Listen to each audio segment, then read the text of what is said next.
भादो मास की शुक्ल पक्ष की चतुर्थी को भगवान गणेश जी का जन्म हुआ था। इसीलिए कहते हैं कि भादो मास और शुक्ल चतुर्थी दिन दोपहरा भरपूर परे, और लियो जन्म गणपति प्रभु जी ने दुर्गा मन आनंद भरे, दुर्गा मन आनंद भरे। गणेश चतुर्थी आनंद देने वाली होती है। इसी क्रम में मैं आपको बताती हूँ कि जहाँ ये चतुर्थी का इतना महत्व है, वहीं इस चतुर्थी के चांद को क्यों नहीं देखते। वैसे तो हम चांद की पूजा करते हैं, चांद को अर्घ्य देते हैं, चांद को देख करके व्रत खोलते हैं, और भगवान भोलेनाथ जी भी चांद को अपने मस्तक पर धारण करते हैं। इतना पवित्र होने वाला, इतना पवित्र रहने वाला चांद दूषित क्यों है, कलंकित क्यों है। हम भादो के शुक्ल पक्ष की चतुर्थी को भला उसको क्यों नहीं देखते। आइए आपको बताती हूँ कि वो भादो की शुक्ल पक्ष की चतुर्थी थी, जब भगवान गणेश जी बैठे हुए थे। तभी चंद्रमा अपनी पत्नी रोहिणी के साथ भ्रमण पर निकला और अपने रूप पर इठलाता हुआ, मचलता हुआ, कहते हैं कि सबसे सुंदर चंद्रमा है, और चंद्रमा को अपने रूप का बड़ा घमंड। वो अपनी पत्नी रोहिणी के साथ गणेश जी जहाँ थे वहाँ से निकला और कहने लगा कि देख रही है रोहिणी, जिसकी इतनी सुंदर पत्नियां हैं, उसका पति कैसे सूंड वाला है और इतना बड़ा पेट है।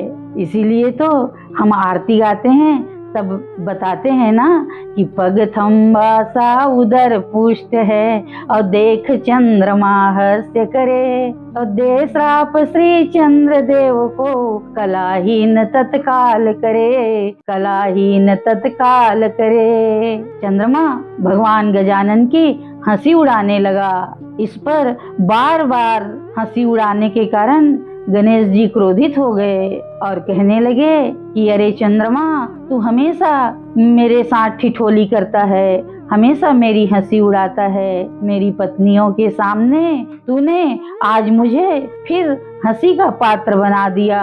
तो जिस रूप पर तू इतना अभिमान करता है और अपनी पत्नी के साथ घूमता है, जा मैं तुझे श्राप देता हूँ कि तेरी कला छीन हो जाए, तू कलाहीन हो जाए।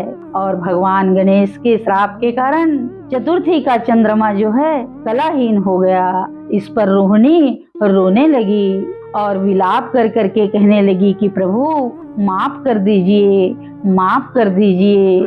माता पार्वती से कहने लगी कि मैया, मेरे पति की कला वापस दे दीजिए। सब देवता निराश हो गए कि अगर चंद्रमा की कला छीन हो गई तो फिर क्या होगा। सबने गणेश जी से प्रार्थना की कि प्रभु ऐसा न करिए, चंद्रमा की कला छीन हो जाएगी तो फिर कैसे बनेगा। चंद्रमा मन का देवता है। रोहिणी भी बार बार प्रार्थना करने लगी। तब माता पार्वती के कहने पर गजानन स्वामी ने कहा, मेरा श्राप चंद्रमा मिथ्या नहीं हो सकता।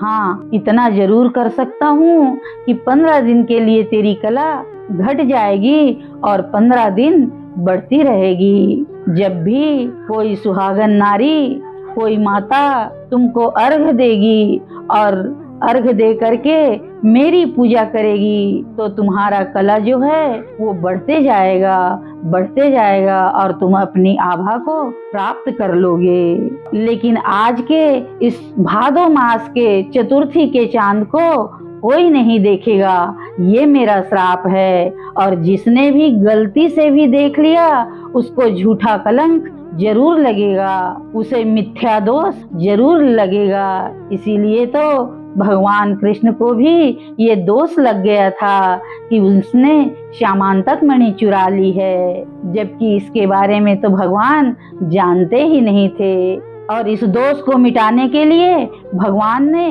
प्रयत्न करके श्यामांतक मणि ढूंढा भी, और ढूंढ करके लाकर उसे वापस दिया।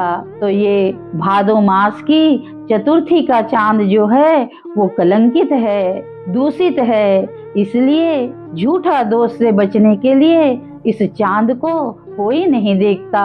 वो तो भगवान गजानन की कृपा है कि चांद को उनकी कला वापस दे दी। और हम इसीलिए जब व्रत करते हैं, व्रत खोलते हैं, तो पहले चांद को अर्घ देते हैं और प्रार्थना करते हैं कि जिस प्रकार से रोहिणी का सुहाग अमर है, वैसे ही हमारे ऊपर भी भगवान कृपा करें। भादो मास की चतुर्थी का ये चांद इतना कलंकित है कि रामचरितमानस में गोस्वामी जी महाराज ने भी लिखा है, विभीषण जी ने कहा है कि सीता सीत निशा समय आई और तजहु चौथ चांद की नाई। अगर हमको कोई चीज को त्यागना है तो उसको भादो के चौथ के चंदा की तरह त्याग देना चाहिए, छोड़ देना चाहिए। बोलिए गजानन स्वामी की जय।